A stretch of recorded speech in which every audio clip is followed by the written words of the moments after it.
Hello, Steve White from Steve Arts 89 here. I finally got to see some movies. There's a whole bunch of movies I've been wanting to see, and of course I wanted to talk about them because I love that, and I haven't had the time. So I've had to watch a bunch of people do reviews on movies and not watch them because I don't want them ruined.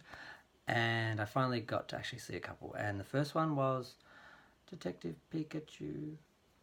Um, I was not expecting to see a Pokemon movie. When I heard about it, I thought, okay, the game was fun. That might look interesting. How's that going to work? I don't know.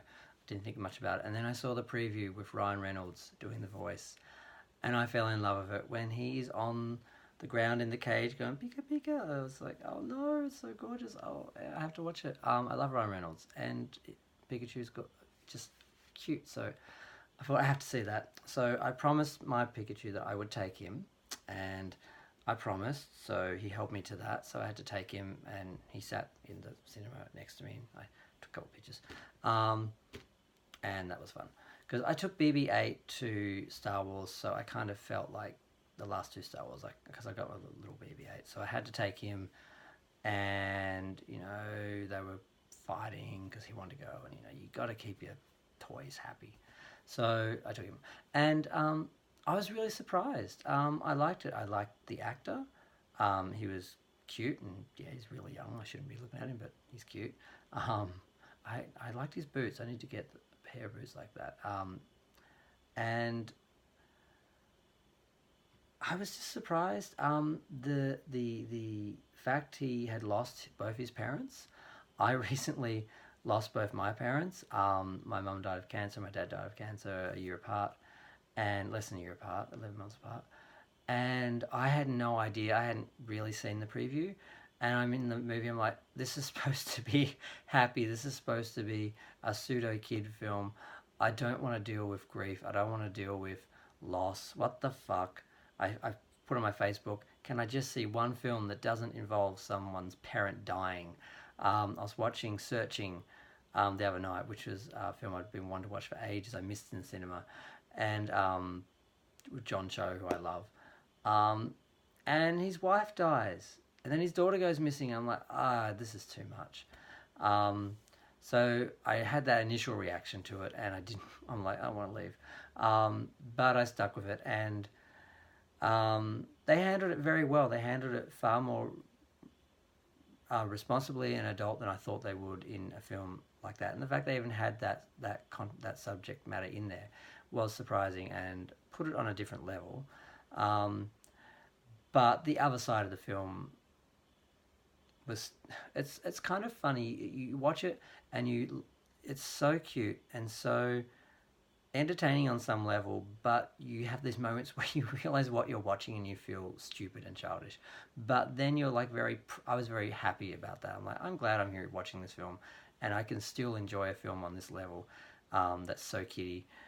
But it wasn't totally kiddie, so I don't want to totally ruin it, but I guess I have to. But basically, and I honestly haven't really worked out how the hell this worked. I'm not sure it really works, but basically, um, they're able to transfer people into the Pokemon, and his father was put into the Pikachu. So the reason why the Pikachu, and this doesn't make sense, didn't make sense to me. Someone feel free to explain it to me. Basically, we all know Pikachu doesn't really talk. He just makes cute little noises and adorable. This Pikachu is talking, and apparently he's the only one who can hear it. So we have these scenes where Pikachu is talking. Detective Pikachu is talking to him, and he's the only one who can hear it. He's walking around freaking out, and everyone else just hears him make his little Pikachu noises. But he's talking to him, so I think, okay, there's something weird happening here. This is unique, and it's a unique way to actually make Pikachu an actual rounded character that can talk and has, is like a real character, not just this cute little thing. So they do that, and then we get to the end of the film, we find out that the father had been put into the Pikachu, and the Pikachu had kind of been sacrificed and for him, and that he was basically, his father wasn't dead. Because he's trying to find his father the whole time because he was told he wasn't dead, and I actually thought he was going to be dead, and there was going to just be something else, and it was going to be about searching for him, would be him learning to deal with him being gone. Is what I thought was going to happen, but they found him. he was brought out, and they're able to have a relationship and move on, and obviously not take for granted what they both thought they'd lost for a while. So, and there's an amazing scene between the actor and Pikachu, and I was crying. It was real. They did such how he acted with nothing. I mean, I don't know if they had a puppet there for him or the good old, tennis ball on a stick, which they usually is the example they give for what they use with a CGI character, where they just basically give the person a focal point to look at. Like, oh, there he is. That's it. That's what you're looking at. The actor did a really good job working on his own. Unless Ryan Reynolds was there doing the scene with him, doing the dialogue, and just not in camera. I don't know how they did it, but they did a really good job, and it was very moving. But the only confusion for me is how no one could hear him if because all the people who were transferred, they were just talking. They were just like in the Pikachu. They were like joined. So it didn't quite make sense to me why he was the only one who could hear him, because it seemed like a psychic thing or something that was going to be explained as unique. But this is a process everyone went through, because a whole bunch of people were put into the Pokemons in one point in the movie, because that's the evil villain's plan. But yeah, I had to buy another one, because as much as I love my original Pikachu, this one is just so much cuter. So I got him, and now they both can hang out together, and they're not lonely anymore, because he was very lonely because he's the only Pikachu, the only Pokemon.